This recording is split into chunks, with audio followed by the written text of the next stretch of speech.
Here is my story from about a decade ago. I have to use throwaway names because I'm sort of required to keep some things confidential about my employers.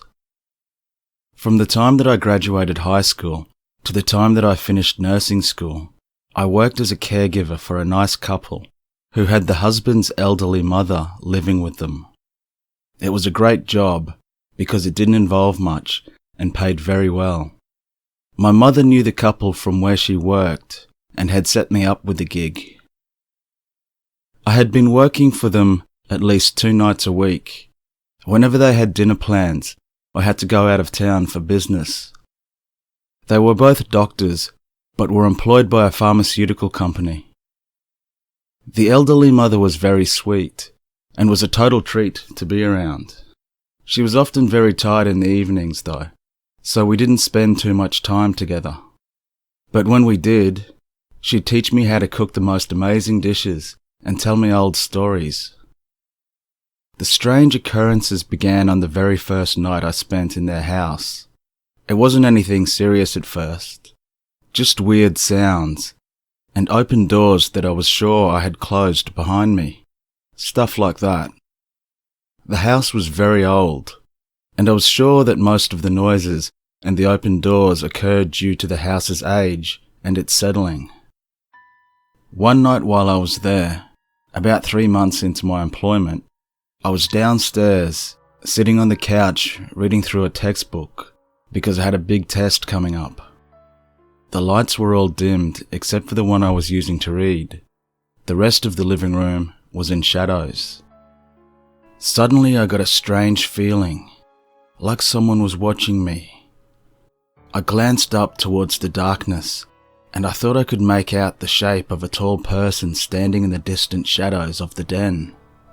My eyes were so used to the bright reading light that I couldn't see much of anything in detail. I called out, "Beverly, is that you?" That's the name of the elderly mother I cared for. I didn't get a response, so I blinked and rubbed my eyes. They were closed for just a second, but when I opened them, the figure was gone. I felt very creeped out, but I knew it was just my eyes not adjusted to the darkness. When I was done studying, I got ready for bed. I was allowed to sleep in one of the smaller guest bedrooms that were down the hall on the 2nd floor. It used to be the bedroom of the husband when he was a little boy. I had put my books back in my backpack and set them on the table in the den, then went upstairs quietly so I didn't wake Beverly. The 2nd floor is set up in a long L-shaped hallway with doors to rooms on all sides.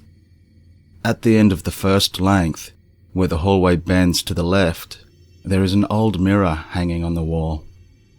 As I was walking down the hall, I momentarily glanced into the mirror as I passed it, and there was that figure standing behind me at the end of the hall. This time it wasn't my eyes or a trick of the light, because there is a small lamp at the bottom of the stairs that always remains on so that anyone moving around at night doesn't trip down the stairs and break their neck. It casts light up the stairway and illuminates the green wallpaper at the end of the hall. The figure was a very tall silhouette of a man, standing at the far end of the hallway I had just come from. All of this was realized in a second. I screamed and turned around to find nothing was there, just an empty, semi-illuminated hallway. I knew my scream had woken up Beverly because I heard her calling me from her room. I walked cautiously over to her bedroom door and went inside. Beverly always sleeps with a small lamp on at the end of her bedroom, so I could see her clearly when I went inside. She was sitting up in bed, and she asked me what was wrong. I told her it was nothing. I was just startled by something. She looked at me and asked what I believed to be a very weird question at the time. Was it something inside the house or outside the house that startled you, dear? I thought that was very strange, and I asked her why it mattered. She told me that it was important and asked me to please answer. I told her it was inside and that I thought I saw a man in the house. She instantly looked at ease and told me that it's okay. It's just a trick of the light. The next morning, I couldn't stop thinking about it and what she had asked me. I assumed that either I was going insane, which wasn't likely, or that Beverly was experiencing some dementia, which could be very possible, and I should bring it up to her son and his wife when they returned. Once they had come back that evening, I asked to have a word with them. We sat in the den, and I explained that I had been startled by something, and that Beverly had asked me the strangest question about it, and then seemed to have a strange emotional flip-flop when I answered. I told them I thought it might be a sign of a change in her mental status. The husband politely told me that his mother is not crazy, not going crazy, and is very much sane. He told me that she was considering my best interest when she asked me what frightened me. I felt bad suggesting it because it seemed he had become defensive. Immediately his wife saw that I was misreading her husband and spoke up. She told me that Beverly knew something I did not, which is why she asked me that strange question. They both reasoned with me and explained that they believed their house was haunted. I seriously thought they were joking. I even laughed. They did not laugh. The husband explained to me that strange things have happened around the house ever since he was a kid. The house was built by his grandfather, Beverly's father. He explained that he had done his research, and as far as he could tell, no one had ever died in the house. His grandfather and grandmother both died in a car crash together.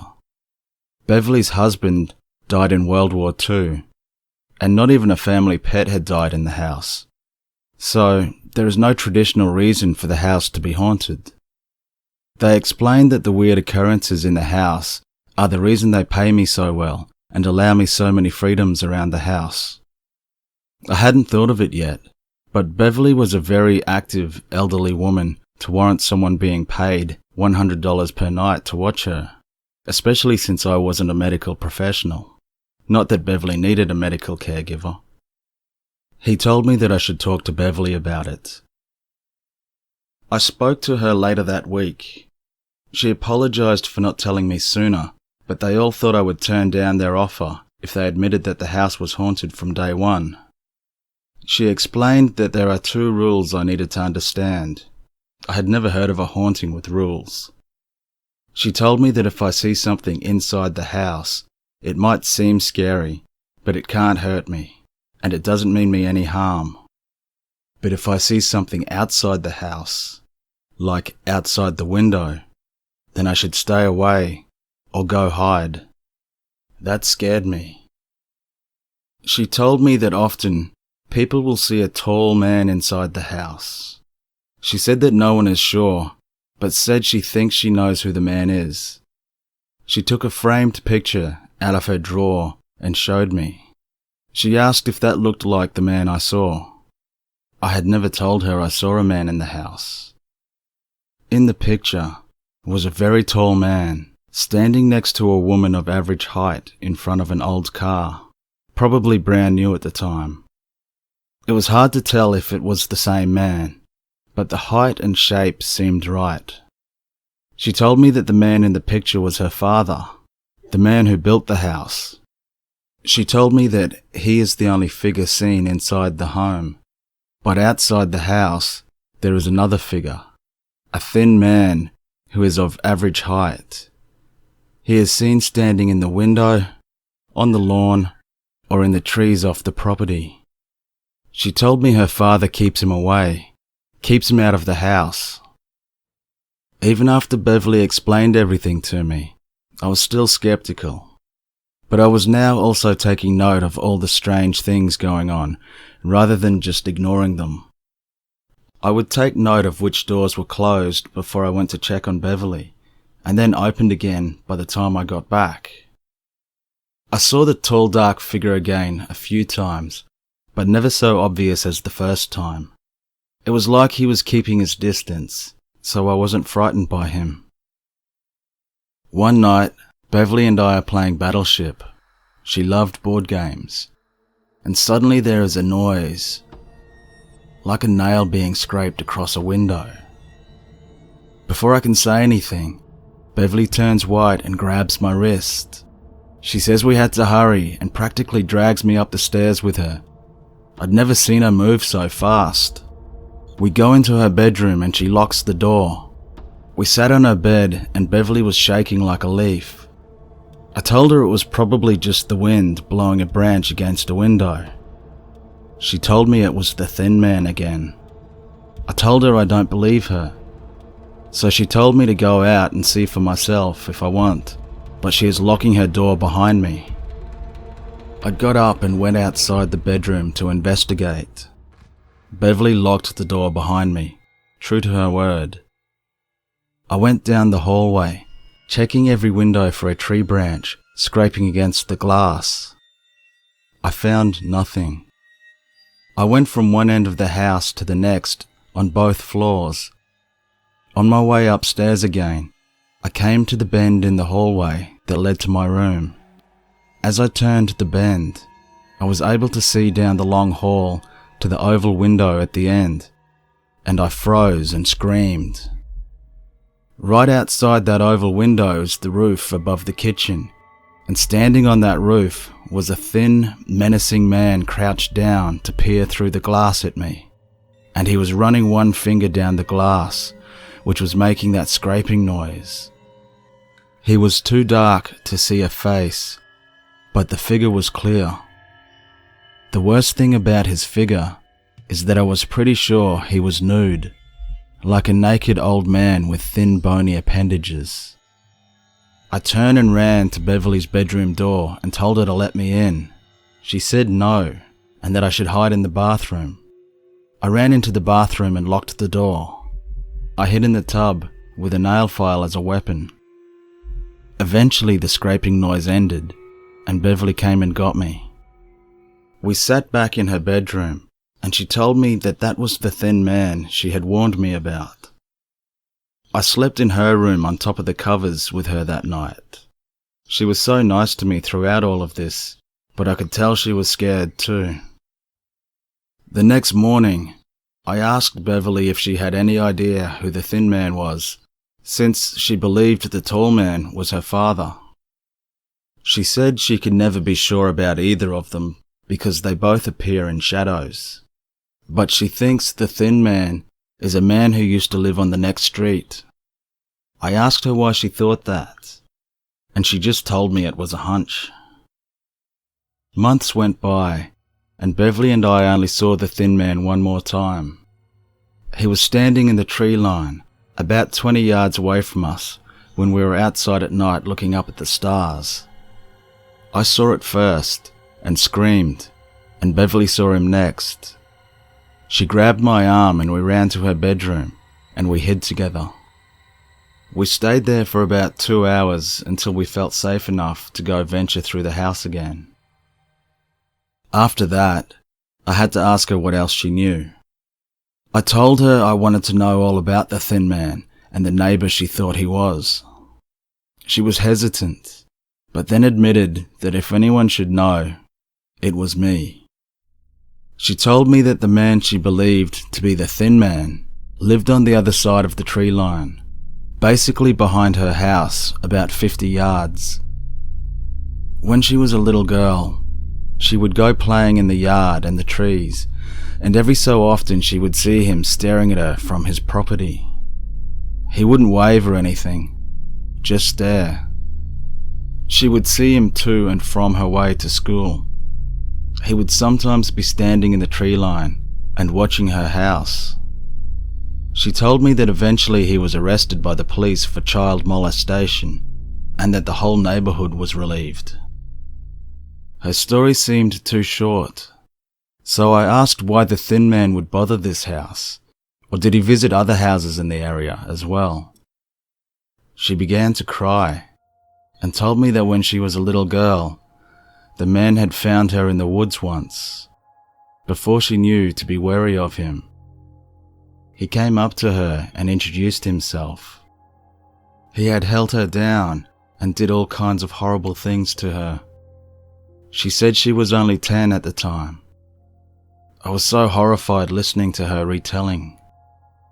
She said the man was the only true monster she had ever known in life, and now he was back as a real monster. She told me that on the one hand, she wishes the thin man wasn't him because she fears that man so much, but on the other hand, she hopes it is him because she thinks that once she dies, he will go away. After that, I did some research and found that the man she was talking about was in fact arrested for child molestation. His home was torn down and a new one built on the foundations by new owners. The man died in prison by being stabbed. But what didn't make sense to me is that the man was arrested in 1942, but Beverly was living here with her new husband in 1942. She wasn't 10 years old.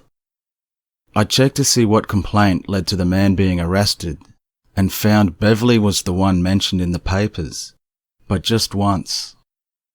Beverly and I had become very good friends over the months, and I felt it was okay for me to ask her, so I did. I asked her if she told the police about the time the man molested her in the trees, and she said she did, but they didn't have any evidence to go on because the man had documents supporting his cover story that he had been at the movies at the time. He had apparently gotten a ticket for that time and torn it himself, rather than going to the film. I asked why he wasn't caught until she was an adult. She looked very distressed and almost cried. She didn't say anything, and I told her that if she didn't want to talk, she didn't have to. We were friends, and I'd respect her privacy. That night, she came to me and told me that she was sorry she didn't open up about it all from the start, but it was very traumatizing. I told her I completely understand. She told me that her father had always protected her from the man across the way. The man would creep around the property, and her dad would run him off. The cops never got there in time to see the man doing anything obviously illegal.